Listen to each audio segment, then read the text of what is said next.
तो hello everyone, कैसे हैं आप लोग। मैं उम्मीद करता हूं कि आप सब अच्छे होंगे। तो आज के इस वीडियो में हम लोग देखने वाले हैं एनसीईआरटी मैथमेटिक्स क्लास 10th का प्रश्नावली 4.3 में प्रश्न संख्या 4 से।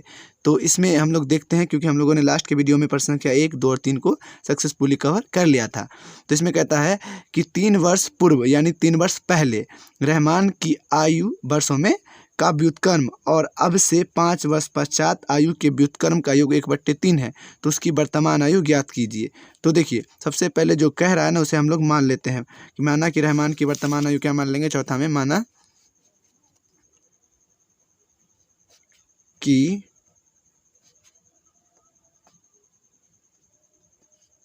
रहमान की वर्तमान आयु बराबर x मान लेंगे। तो कह रहा है 3 वर्ष पूर्व रहमान की आयु, तो 3 वर्ष पूर्व यानी मतलब x में से 3 को घटा देंगे ना।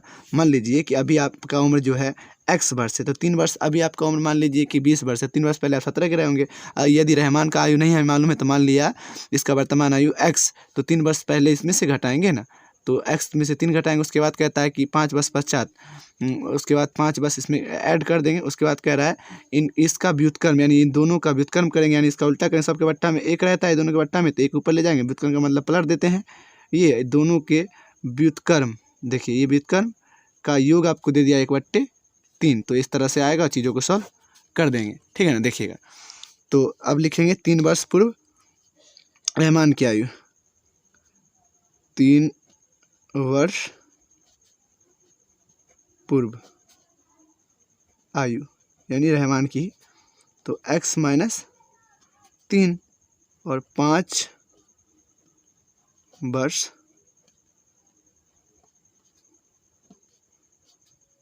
पश्चात आयु, किसकी आयु, रहमान की आयु, x + 5। अब चलते हैं प्रश्नानुसार।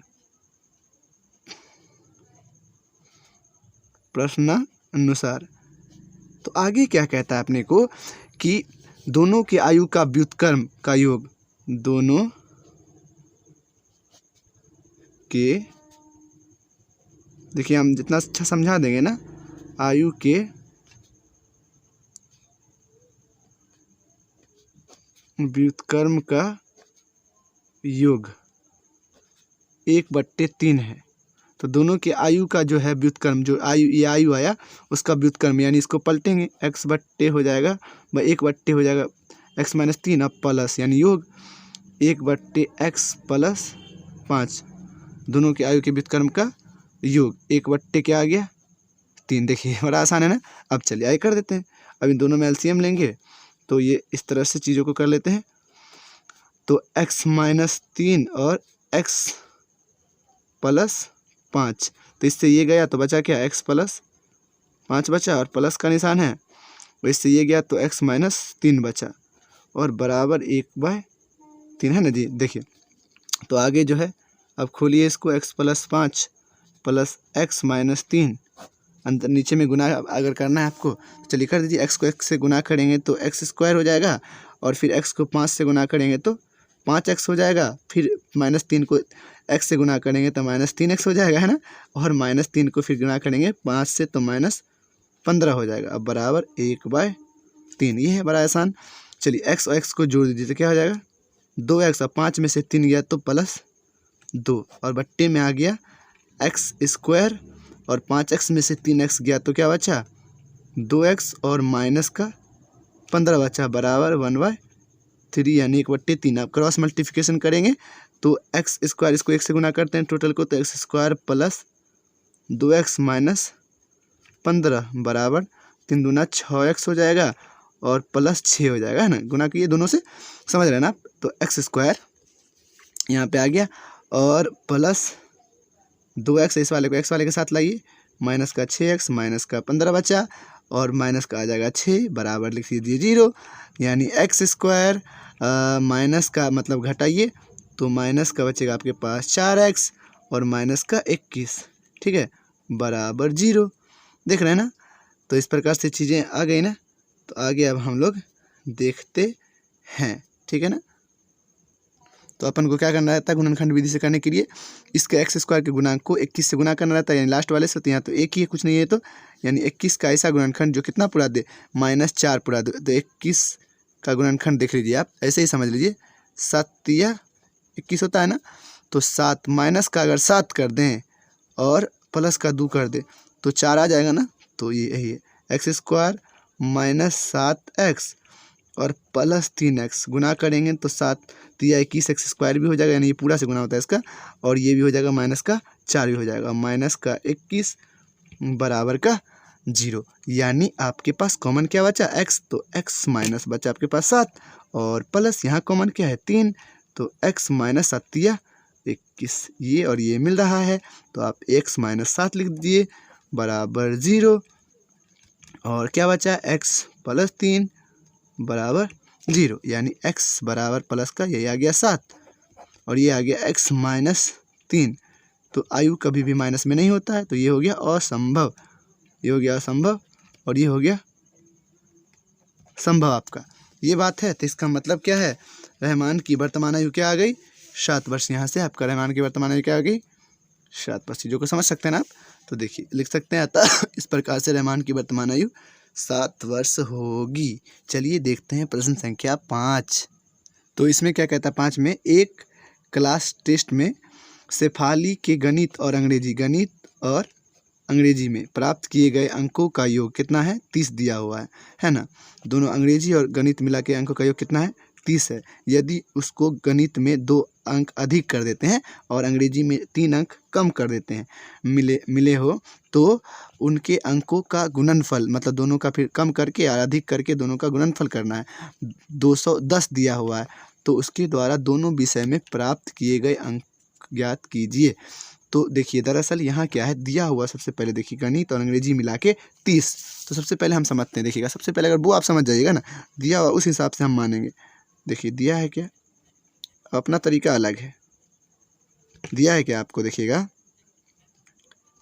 लेकिन पता नहीं है कि दोनों में अलग अलग, दोनों को मिला के दिया हुआ है, गणित प्लस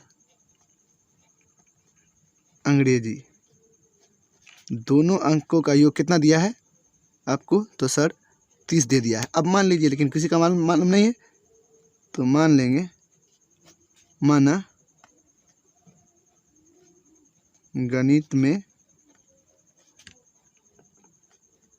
प्राप्त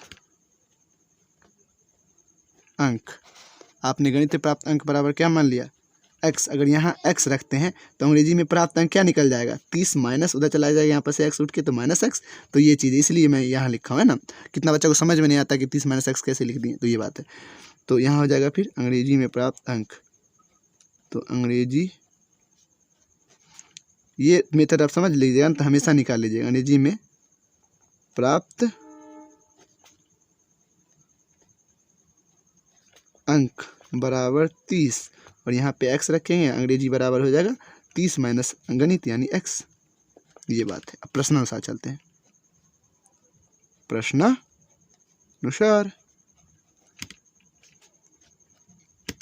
अब देखिए, अब कह रहा है क्या कि यदि गणित में 2 अंक, मतलब गणित में क्या करा है, यहाँ से देख लेते हैं, गणित में 2 अंक अधिक, अंग्रेजी में 3 अंक कम। तो गणित में, गणित लिखिए यहाँ पे, में 2 अंक अधिक करने पर क्या हो जाएगा, x + 2। उसी प्रकार से अंग्रेजी में 3 अंक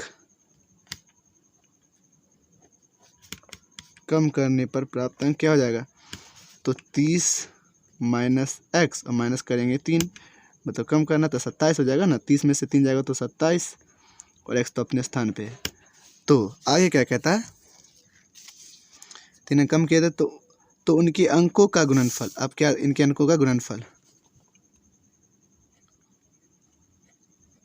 अंकों का एकदम भाषा से बना रहे हैं, जो दिया हुआ है, गुणनफल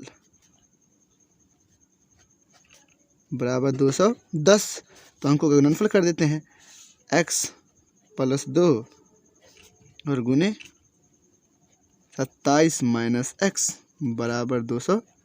तो अंकों का गुणनफल कर दिया। देखिए जो दिया है उसके हिसाब से आप काम कीजिए, एकदम 100% श्योरिटी के साथ बनेगा, एकदम बनेगा। बस आपको टेंशन नहीं लेना है।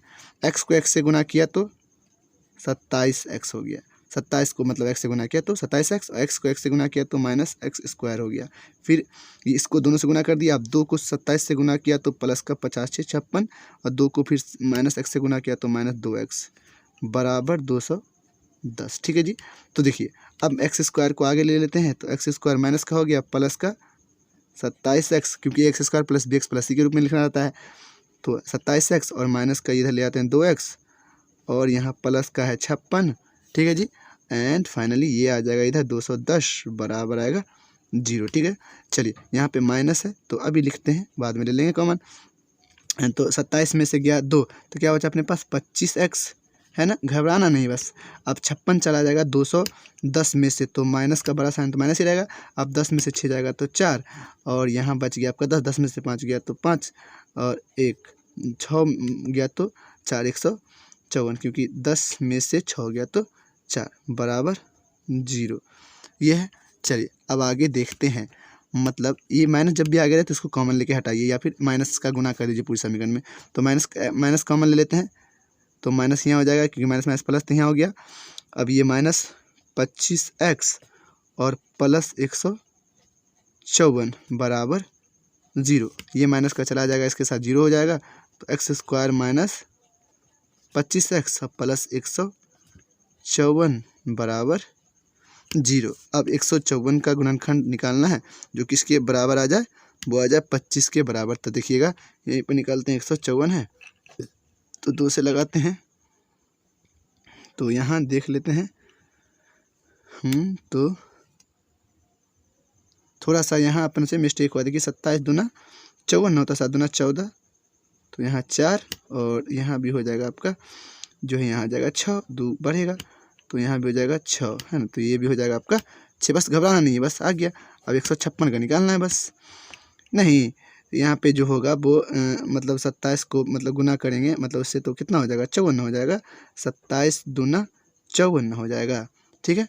तो ये 54 घटा दिया, 56 आ गया यहाँ। यानी फिर से लिख देते हैं, अब घबराइएगा नहीं, दे x² - 25x एंड यहाँ आ गया प्लस 156, उसके लिए सॉरी, ये हुआ, है ना, बन गया। अब लिख दिए एक बार। अब देखिए 156 का ऐसा गुणनखंड अपने को करना है जो किसके बराबर आ जाए, -25 के। तो 2 से लगाइए, 7 दूना 14, बचा क्या इसमें 1, तो ये 8 हो गया। फिर 2 से लगाते हैं अपन, तो ये क्या हो गया, 3 दूना 6, बचा 1, तो गया 18, 9 दूना 18। फिर 3 से लगाते हैं तो 13 तिया 39, 3 दूना 6, 6 दूना 12, और 13 करेंगे तो कितना आ जाएगा, 56 आ जाएगा ना, क्योंकि 3 दूना 6, 6 दूना 12, इधर हो गया 12, और ये 13, माइनस का 12 माइनस का 13 करेंगे तो आ जाएगा माइनस का 25, और माइनस दोनों का करेंगे गुना तो आ जाएगा, और गुना करेंगे 156 में आ जाएगा। यानी x² माइनस 12 को लिख देते, क्या दिक्कत है, किसी को आप पहले लिख सकते, किसी को बाद में लिख सकते, कोई दिक्कत नहीं। आंसर सेम आना है, -13x और माइनस का 12x गुना करेंगे तो 156 x² आ जाएगा, क्योंकि इसको पूरा इससे गुना करना रहता है, और प्लस 156 बराबर 0, है कि नहीं। आगे x² हो गया। अब कॉमन ले लेते हैं, यहीं से तो हो गया, x कॉमन लिया तो बचा क्या, x और -13।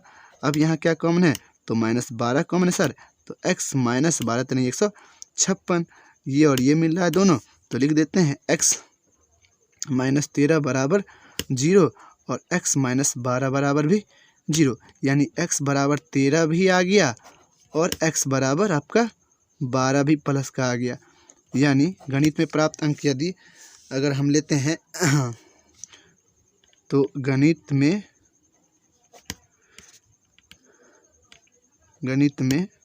प्राप्त अंक यदि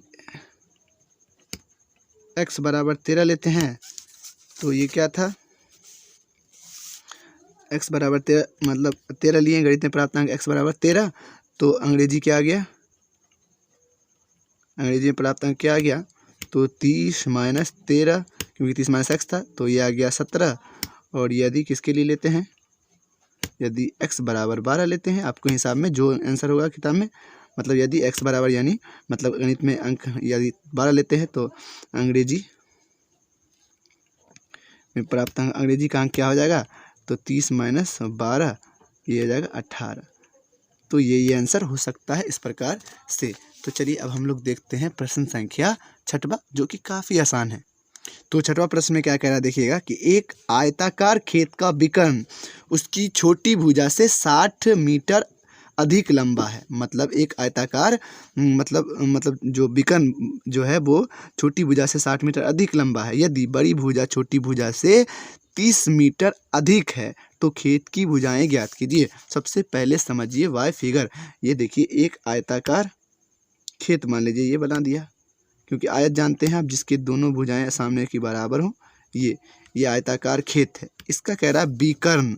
तो विकर्ण क्या होता है, इसको एक साइड से मिला दीजिए ना, तो इसी को डायगोनल यानी विकर्ण कहते हैं।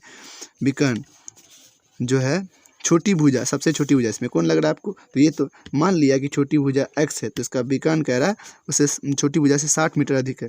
तो 60 मीटर अधिक कहते हैं, x प्लस क्या कर देते हैं 60। जबकि कह रहा है यदि बड़ी भुजा छोटी भुजा से 30 मीटर अधिक हो, यानी ये बड़ी उसके बाद ये ना बचा, तो ये 30 मीटर अधिक हो, तो कहता है खेत की विमाएँ ज्ञात करिए। यानी ये लंबाई ज्ञात करना है, x का मान निकालना है। यानी इसमें हम जो है a b c मान सकते हैं, और कर्ण का स्क्वायर बल लंब का स्क्वायर प्लस आधार का स्क्वायर यानी पाइथागोरस प्रमेय लगाएंगे और आंसर आ जाएगा। तो सबसे पहले मान लेते हैं कि माना कि छोटी भुजा बराबर x, माना क्योंकि छोटी भुजा पता ही नहीं कैसे होगा, छोटी भुजा बराबर x, तो बड़ी भुजा क्या हो जाएगी, बड़ी भुजा यानी इसको आधार भी कह सकते हैं आप, जैसे समझिए समझे, नीचे वाला आधार समझिए, है ना। अगर यहाँ पर आपका जो कोण है और यहाँ थीटा है अगर, तो ये लंब होगा और ये आधार हो जाएगा, ठीक है। तो ये आधार क्या हो गया आपका, बड़ी भुजा x प्लस 30। ये अब छोटी बड़ी भुजा हो गई, कर्ण क्या है, कर्ण यानी विकर्ण, तो विकर्ण जो है ये आपका आ गया कितना बाबू, तो x प्लस 60। तो देख रहे हैं एक पाइथागोरस प्रमेय बन रहा है, मतलब तो हम ज्ञात कर लेंगे ये x इसके x के बराबर होगा, ये इसके बराबर, वो बात में विमाएँ ज्ञात हो जाएंगी। तो हम जानते हैं पाइथागोरस प्रमेय से, पाइथागोरस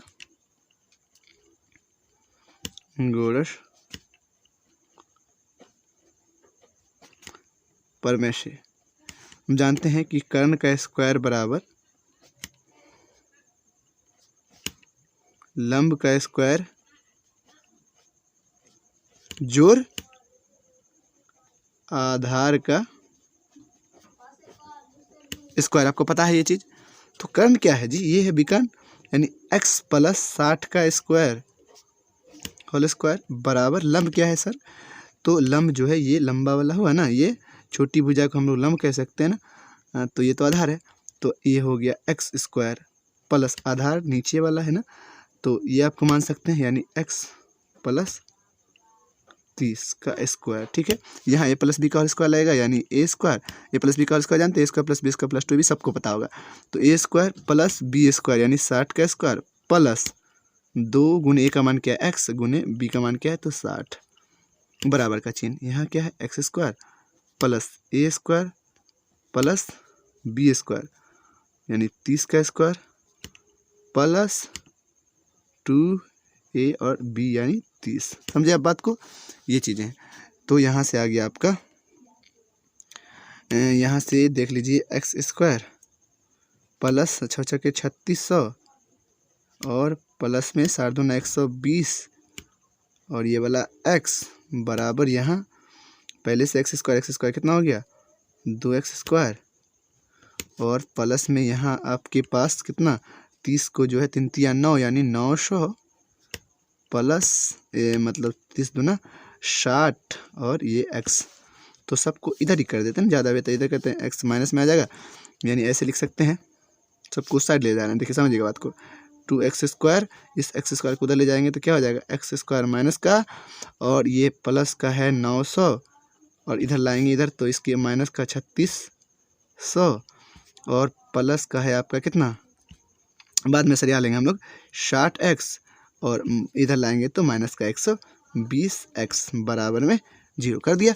तो देखिए x 2x² में से एक x² गया तो x² बचा, है ना। और देखिएगा माइनस का मतलब पहले इस वाले को लिख लेते हैं, x वाले को x² plus bx plus c के रूप में लिख लेते हैं।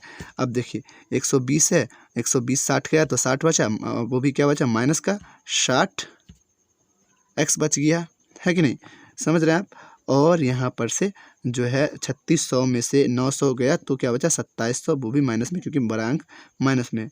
ये आ गया आपका 2700 बराबर 0। अब 2700 का गुणनखंड कीजिएगा तो देखिए हम बता देते हैं आपको 90 और गुने 30 आ जाएगा। 90 गुना 3 तिया 9, 9 तिया 27 होता है ना, तो आ ही जाएगा। आप कर लीजिएगा इसको इस प्रकार से 2700 का गुणन कीजिएगा बेसिक रूप में तो ऐसे होगा, यानी 9 तिया 27 देख रहे हैं। तो इसको तोड़िएगा माइनस 2700 पढ़ना था अपन को, माइनस 2700 माइनस का 90 कर देंगे, x² माइनस का 90x और प्लस का कर देते हैं 30x, तभी नहीं घटाएंगे तो माइनस का 60x और माइनस गुना करेंगे तो आ जाएगा 2700x², क्योंकि ये पूरा का गुना इधर से होता है, और ये 2700 बराबर 0।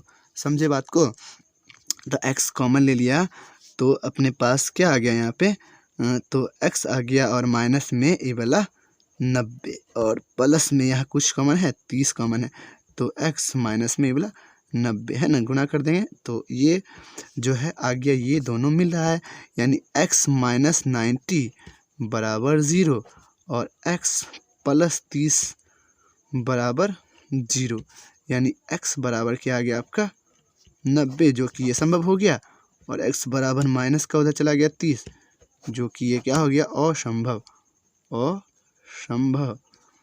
और ये क्या है संभव, क्योंकि माइनस में जो है आपका भुजा भी नहीं होगा, तो ये है। तो आप देख लीजिए यहाँ पर से आपका क्या आ गया, यहाँ से छोटी भुजा क्या आ गया, छोटी भुजा बराबर आ गया आपका मतलब 90, तो बड़ी यानी बड़ी भुजा क्या आ गया, तो बड़ी भुजा बराबर 90 प्लस 30 बराबर 120, और विकर्ण क्या आ गया, यानी इसी को हम लोग कर्ण बोल सकते हैं इस समय के लिए। तो आ गया आपको यहाँ पे x में जोड़िएगा कितना 30, 30 और 60 90 ना, मतलब कितना निकाला 90, 90 और 60 150। तो ये इस प्रकार से ठीक है, सबसे बड़ा भुजा सबसे बड़ा, उसके बाद कम, उसके बाद सबसे छोटा कम, ये माना गया आपका। तो इस प्रकार से चीज़ों को देख सकते हैं। चलिए अब हम लोग एक और प्रश्न देख सकते हैं, प्रश्न संख्या जो है आपका 7। तो आज के इस वीडियो में हम लोग क्या करते हैं कि 7वां भी देख लेते हैं। दो संख्याओं के वर्गों का अंतर 180 है, मतलब दो संख्याओं का वर्ग का अंतर 180 है। छोटी संख्या का वर्ग, छोटी संख्या का वर्ग याद रखें, देखिए यहाँ बड़ी संख्या का 8 गुना है, बड़ा ध्यान देना पड़ेगा। तो सबसे पहले बड़ी संख्या पता रहेगा तभी ना छोटी संख्या का वर्ग जो है उसका 8x करेंगे। तो दोनों संख्या ज्ञात कीजिए, तो सबसे पहले जो आपको क्या मानना पड़ेगा, बड़ी संख्या ना, बड़ी संख्या पता रहेगा तो ना छोटी संख्या का वर्ग उसका 8 गुना करेंगे जी। तो मान लेंगे कि बड़ी संख्या क्या है x, देखिए जाहिर सी बात है, बहुत ही आसान बात है। देखिएगा माना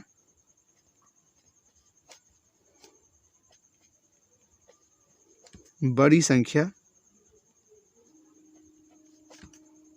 बराबर x, तो छोटी संख्या का वर्ग कह रहा है, देखिएगा तो छोटी संख्या का वर्ग, मैं बार बार ये बात कह रहा हूँ, वर्ग है, छोटी संख्या का वर्ग। ये क्या दिया है, यानी यहाँ पे स्क्वायर चढ़ा सकते हैं, ये बात है। इस प्रकार से छोटी संख्या का स्क्वायर लिख सकते हैं। छोटी संख्या का वर्ग कितना है, यहाँ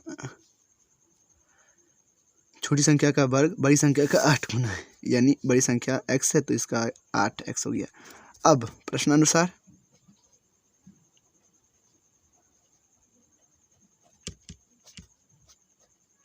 अब क्या है इसमें जी, तो ये कह रहा है क्या यहाँ पे आपको कि दो संख्याओं के वर्गों का अंतर इतना 180 है, मतलब अब दोनों संख्या के वर्गों का अंतर क्या दिया है 180।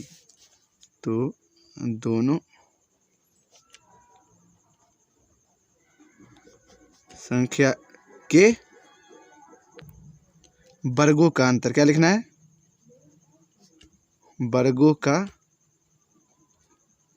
अंतर कितना दिया है 180, लिख दिया 180। दोनों संख्या के वर्गों का अंतर, दोनों संख्या का वर्ग करेंगे ना, तो इसका वर्ग करेंगे तो x² और वर्गों का अंतर यानी माइनस, और इसका तो इसका अंतर तो दिया है ना, वर्ग ही तो है ये। तो ये क्या है 8x बराबर क्या है 180, क्योंकि ये स्क्वायर ही तो दिया है ना, ये वर्ग ही तो दिया है, तो वर्ग की जगह पे रख दिया, इसका वर्ग कर दिया, दोनों का अंतर क्या है 180, यानी x square minus 8x minus 180 बराबर 0। 180 का तो आप जानते हैं, करिए 2 से, ये हो गया 9 0, और फिर 2 से कीजिएगा तो ये 45, और 2 से मतलब अपने लगा 5 से 5 45, तो यहाँ पे हो जाएगा आपका 5 दूना 10 और 9 दूना 18, तो 18 और 10 कर सकते हैं, 5 दूना 10 9 दूना 18, माइनस माइनस का करेंगे तो ये जो है अपने पास माइनस का 18 था, तो माइनस का 18 लिखना पड़ेगा, एक्स स्क्वायर माइनस का 18x और प्लस का 8x, तभी तो होगा, और 180 तभी तो पड़ेगा, और माइनस 180 बराबर 0, मतलब ये 18 और ये जो इतना है ये क्या है 10, मतलब ये माइनस ये प्लस है, तो तभी ना माइनस 8 आएगा। तो आप कॉमन ले लीजिए, जो है x कॉमन लिया तो अपने पास क्या बचा x माइनस 18 और प्लस यहाँ 8 कॉमन लिया तो क्या बचा x माइनस 18 बराबर 0, यानी ये दोनों जो है आ गया अपना कॉमन x माइनस 18 बराबर 0 और x प्लस 8 बराबर भी 0, यानी x बराबर आपका आ गया 18 जो कि पॉसिबल होगा, और x बराबर माइनस 8 जो कि असंभव होगा। ये असंभव है जबकि यह संभव है चीज़ें। तो आपका जो ये आ गया ये बड़ी भुजा क्या आ गई, यहाँ से समझिए बात को 18, जबकि ये जो है इसका वर्ग छोटी संख्या का वर्ग क्या है, यानी 8 गुने मतलब 18, तो 18 8 144, इस पर से वर्ग है, इस पर से हटाएंगे तो इस पर चलेगा रूट, 144 का क्या होता है 12, तो बड़ी संख्या आ गई 18 और छोटी संख्या क्या आ गई 12। बस आपको समझने का, फिर अगर ये सब चीज़ों को आप समझते हैं नॉर्मल लेते तो बहुत आसानी से बनेगा, बस बार बार प्रैक्टिस कीजिए। तो thank you so much guys, और अगर मेरा लगता है कि मैं आपको समझा पा रहा हूँ तो प्लीज़ चैनल को सब्सक्राइब कर लें, कुछ ना कुछ फ़ायदा तो ज़रूर मिलेगा, ठीक है ना, फ्यूचर में। Thank you.